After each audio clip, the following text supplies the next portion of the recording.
Study with Tuhin ভাই সবাইকে স্বাগত। আমি তুহিন নাথ। আজকে আমরা পড়বো সাঁওতাল বিদ্রোহ সম্পর্কে। তো শুরু করার আগে সবাইকে বলে রাখি, চ্যানেলটাকে অবশ্যই সবাই সাবস্ক্রাইব করে দিও, লাইক করো এবং একটু কমেন্ট করো।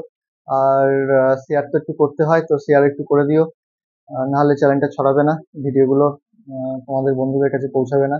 অবশ্যই একটু শেয়ার করে দিও। আচ্ছা, তো সাঁওতাল বিদ্রোহ সম্পর্কে শুরু করার আগে একটুখানি বলি যে সাঁওতাল বিদ্রোহ হয়েছিল 30শে জুন 1855 খ্রিস্টাব্দে। সাঁওতাল বিদ্রোহ হয়েছিল, ঠিক আছে। কোথায় হয়েছিল সাঁওতাল বিদ্রোহ? না, ভাগনাডিহির মাঠে হয়েছিল। ভাগনাডিহির মাঠে, ভাগনাডিহির মাঠে 1855 খ্রিস্টাব্দে 30শে জুন সাঁওতাল বিদ্রোহ হয়েছিল। প্রথম 10,000 সাঁওতাল সমবেত হয়ে বিদ্রোহ করেছিল।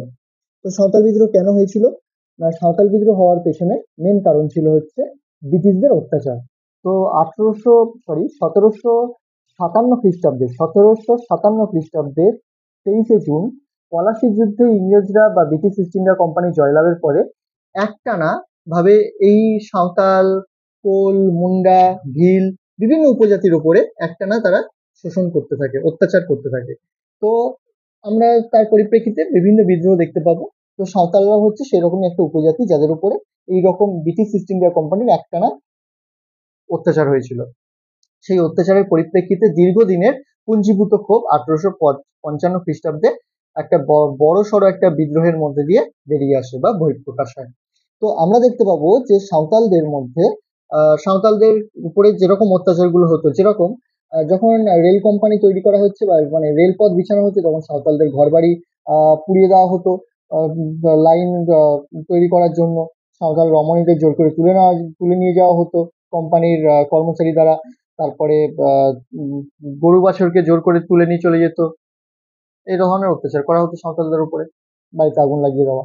এছাড়া আহ বন আইন নিয়ে আসা হয়েছিল ব্রিটিশ ইস্ট ইন্ডিয়া কোম্পানি দ্বারা। সেই বন আইনের মাধ্যমে কি করা হয়েছিল না, সাঁওতালদের যে জঙ্গল, সেই জঙ্গলগুলো তাদের যে রুজি রোজগার সেইগুলোর উপরে তারা হস্তক্ষেপ করেছিল এবং মধু সংগ্রহ থেকে শুরু করে এক্সেট্রা এক্সেট্রা বিষয়ে তারা হস্তক্ষেপ করে এবং সাঁওতালদের জঙ্গলে প্রবেশ নিষেধ করে দেয়। তো এইরকম ব্যাপক ধরনের অত্যাচার সাঁওতালদের উপরে করা হয়েছিল। তারই বহিঃপ্রকাশ ছিল 1855 খ্রিস্টাব্দে সাঁওতাল বিদ্রোহ। এবারে আসি অন্য বিষয়ে, যে সাঁওতাল বিদ্রোহ হলো, তো এই সাঁওতাল বিদ্রোহকে বেশ কিছু ব্যক্তিত্ব প্রতিনিধিত্ব করেছিল। যেরকম প্রতিনিধিত্ব করেছিল, এটা আমরা সবাই জানি, সিধু কানু। দিকু আলাদা বিষয়। সিধু কানু, চাঁদ, ভৈরব, এই চারটি নাম খুব ফেমাস বা জনপ্রিয়। এছাড়াও আরো দুটি নাম আছে, কালো প্রামাণিক, কালো প্রামাণিক ও ডোমন মাঝি। ডোমন মাঝি, তো মনে রাখতে হবে কালো প্রামাণিক ও ডোমন মাঝি। বর্তমান পরীক্ষাতে সবচেয়ে বেশি এই দুটো নাম জিজ্ঞেস করা হয়, ঠিক আছে, যে সাঁওতাল কালো প্রামাণিক কোন বিদ্রোহের নেতা ছিল এবং ডোমন মাঝি কোন বিদ্রোহের নেতা ছিল। তো এই হচ্ছে সাঁওতাল বিদ্রোহের নেতৃত্ব, এরা হচ্ছে নেতা। সাঁওতাল বিদ্রোহের নেতৃত্ব করেছিল। সাঁওতাল বিদ্রোহের নেতা কে কে ছিল? সিধু কানু, চাঁদ ভৈরব, কালো প্রামাণিক ও ডোমন মাঝি, ঠিক আছে। তো এই বিদ্রোহ আর একটা নামে পরিচিত ছিল, সাঁওতাল বিদ্রোহ খেয়ালি হুল বা সাঁওতাল হুল নামে পরিচিত ছিল। খেয়ালি হুল বা সাঁওতাল হুল নামে সাঁওতাল বিদ্রোহ পরিচিত ছিল। সাঁওতালদের বিদ্রোহের প্রতীক চিহ্ন ছিল, প্রতীক চিহ্ন, প্রত্যেকটা বিদ্রোহের একটা করে খুফিয়া প্রতীক চিহ্ন থাকতো। সাঁওতাল বিদ্রোহের প্রতীক চিহ্ন ছিল শালকাঠ।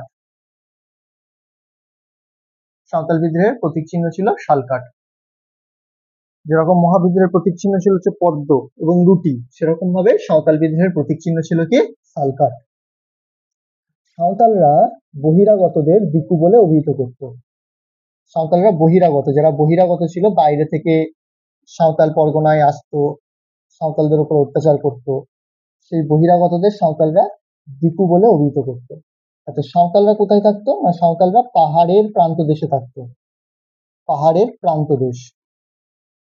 তো এই পাহাড়ের প্রান্ত দেশকে সাঁওতালদের ভাষায় বলা হতো কি? দামিন ই কোহি, দামিন ই কোহি, ঠিক আছে, বা কোহ, একই শব্দ। তো পাহাড়ের প্রান্তদেশ, দামিনী কোহি শব্দের অর্থ কি? পাহাড়ের প্রান্তদেশ। দিকু শব্দের অর্থ কি? বহিরাগত, ঠিক আছে। তো এইটুকুনি আমাদের মনে রাখতে হবে। আচ্ছা, তো সাঁওতালদের এই বহিরাগতরা দু ধরনের বাটখারা ব্যবহার করে ঠকাতো, ঠিক আছে। একটা হচ্ছে কেনারাম ও বেচারাম। কেনারাম ও বেচারাম নামক দুটো বাটখারা ব্যবহার করে সাঁওতালদেরকে ঠকানো হতো। তো কেনা, ঠিক আছে, বেশি ওজন এবং কম ওজনের দুটো বাটখারা ছিল, কেনারাম এবং বেচারাম। আচ্ছা, তো এইভাবে আমরা দেখতে পাবো সাঁওতাল বিদ্রোহ হয়। সাঁওতাল বিদ্রোহকে প্রথম সমর্থন করেছিল হচ্ছে হিন্দু পেট্রিয়ট পত্রিকা। সাঁওতাল বিদ্রোহকে প্রথম সমর্থন করেছিল হিন্দু পেট্রিয়ট পেট্রিয়ট মজুমদার বা হরিশ্চন্দ্র মুখোপাধ্যায় হিন্দু পেট্রিয়ট পত্রিকার সম্পাদক ছিলেন, ঠিক আছে। এই হিন্দু পেট্রিয়ট পত্রিকা প্রথম সাঁওতাল বিদ্রোহকে সমর্থন করেছিল। এই সাঁওতাল বিদ্রোহ 1856 সাল পর্যন্ত চলেছিল।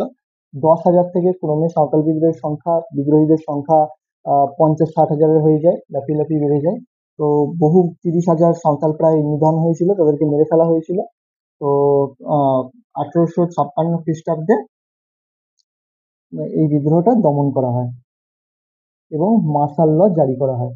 এবং পরবর্তীকালে সাঁওতালদের বিশেষ কিছু বিদ্রোহের পরবর্তীকালে বিশেষ কিছু সুযোগ সুবিধা দেওয়া হয়েছিল।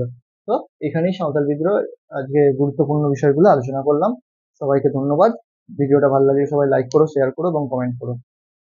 সবাই পড়তে থাকো।